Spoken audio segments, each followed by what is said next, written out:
Welcome! You're viewing the video version of the Pirls Stock Market Commentary featuring the proprietary Bull-Bear Point and Figure Market Breadth Summary Chart for March 27th, 2016. And incidentally, Happy Easter. Market breadth. With this past week's market fractional decline, our Bull-Bear Point and Figure ratio at 1.46 fell from 1.80 last week, remaining in bullish territory. The total count of securities in bullish or bearish patterns decreased 4% to 3,017. The count of bearish stocks increased 9%, while the count of stocks in bullish patterns decreased 11%. The Pirls P&F Market Breadth Summary Chart shows us a market now 3 weeks in bullish territory. Paid subscribers have access to the OpenOffice Calc data from which the chart is generated.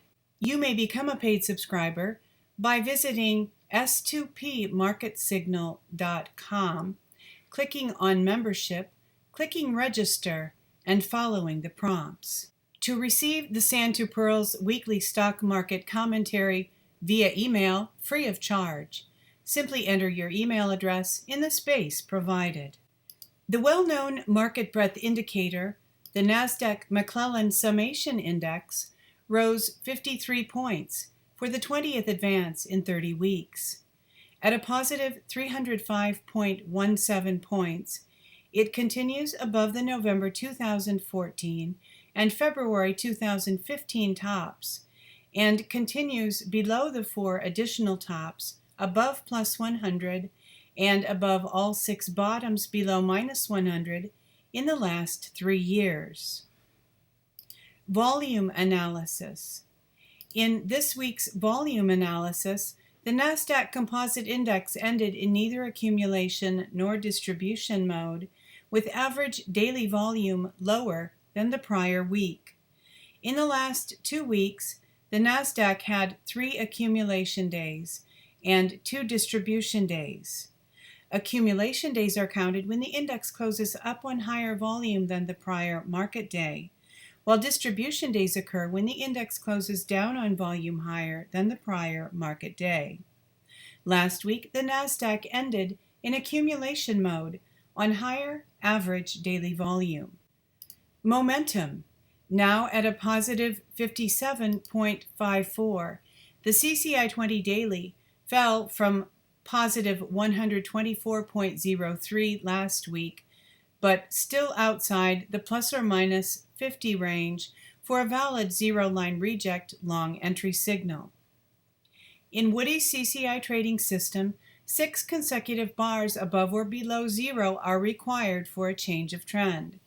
The weekly CCI 20 of the Nasdaq Composite Index began a Woody's downtrend 6 weeks ago, while the daily CCI 20 began a Woody's uptrend 4 weeks ago.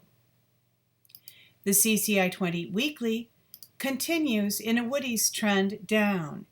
It rose last week to plus 4.90 from minus 3.33, continuing within the plus or minus 50 range for a valid zero-line reject short entry signal if it falls next week. Industry rotation the last 2 weeks. All of the top 5 industries are positive, and all of the bottom 5 are negative. Bullish, comp tech, and semis continue in the top 5. Oil services has entered the bottom 5. Bearish, disk drives and computer hardware continue in the bottom 5. Brokers has entered the bottom 5. REITs has left the top 5.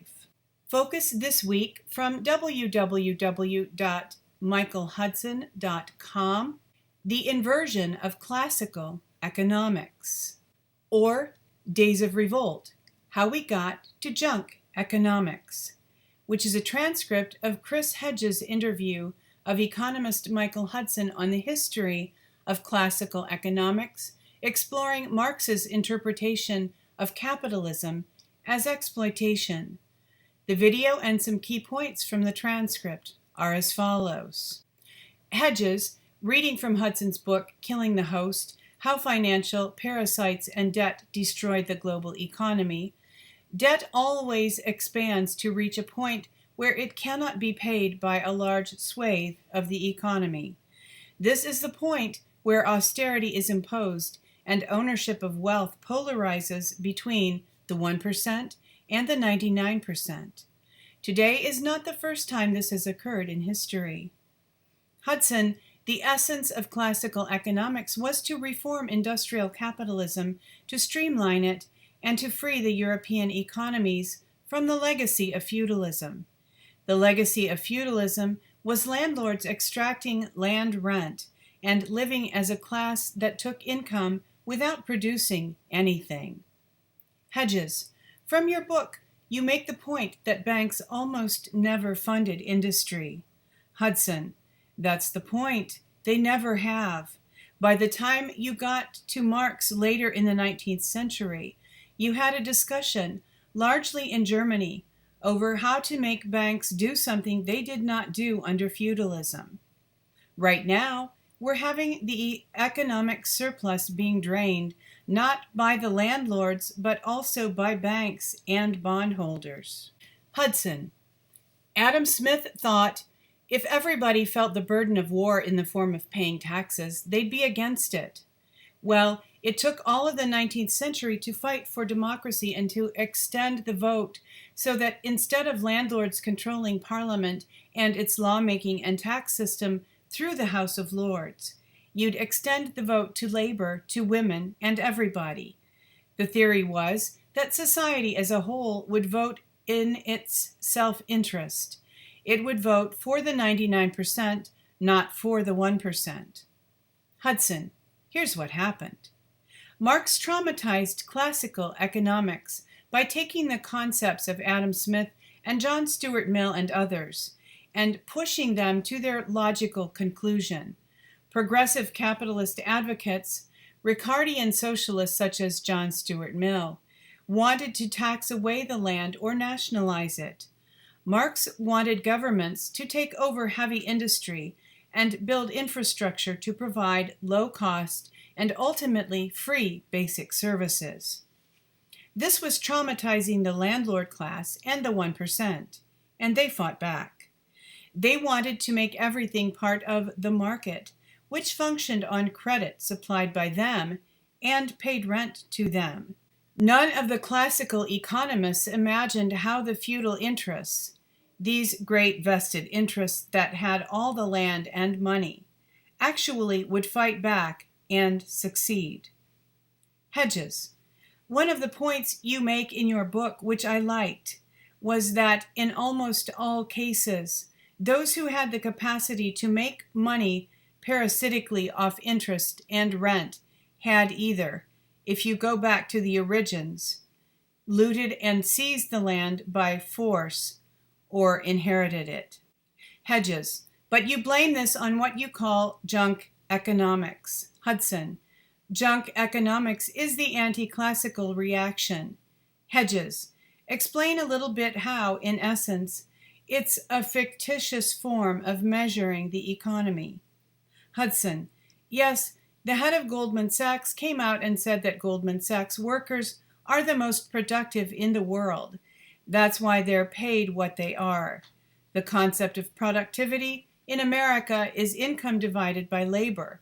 So if you're Goldman Sachs and you pay yourself $20 million a year in salary and bonuses, you're considered to have added $20 million to GDP, and that's enormously productive. So we're talking with tautology.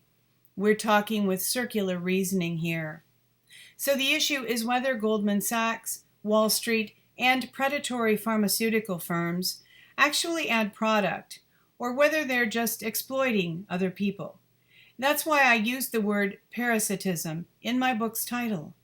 People think of a parasite as simply taking money, taking blood out of a host, or taking money out of the economy. But in nature, it's much more complicated. The parasite can't simply come in and take something. First of all, it needs to numb the host. It has an enzyme so that the host doesn't realize the parasite's there. And then the parasites have another enzyme that takes over the host's brain. It makes the host imagine that the parasite is part of its own body, actually part of itself, and hence to be protected. That's basically what Wall Street has done. It depicts itself as part of the economy, not as a wrapping around it, not as external to it, but actually the part that's helping the body grow, and that actually is responsible for most of the growth. But in fact, it's the parasite that is taking over the growth. The result is an inversion of classical economics. It turns Adam Smith upside down. It says what the classical economists said was unproductive, parasitism, actually is the real economy, and that the parasites are labor and industry that get in the way of what the parasite wants, which is to reproduce itself, not help the host, that is, labor and capital. So we've turned the post-war economy that made America prosperous and rich inside out. Somehow, most people believed they could get rich by going into debt to borrow assets that were going to rise in price. But you can't get rich ultimately by going into debt. In the end, the creditors always win. That's why every society since Sumer and Babylonia have had to either cancel the debts, or you come to a society like Rome that didn't cancel the debts, and then you have a dark age. Everything collapses. Thank you for tuning in for this week's Santu Pirls Stock Market Commentary, featuring the proprietary Bull-Bear Point and Figure P&F Market Breadth Summary Chart, compiled by Donald Pearl, www.s2pmarketsignal.com. Hoping that you are enjoying a peaceful and pleasant holiday weekend, that you are looking forward to a prosperous and productive week coming up, and wishing you true success.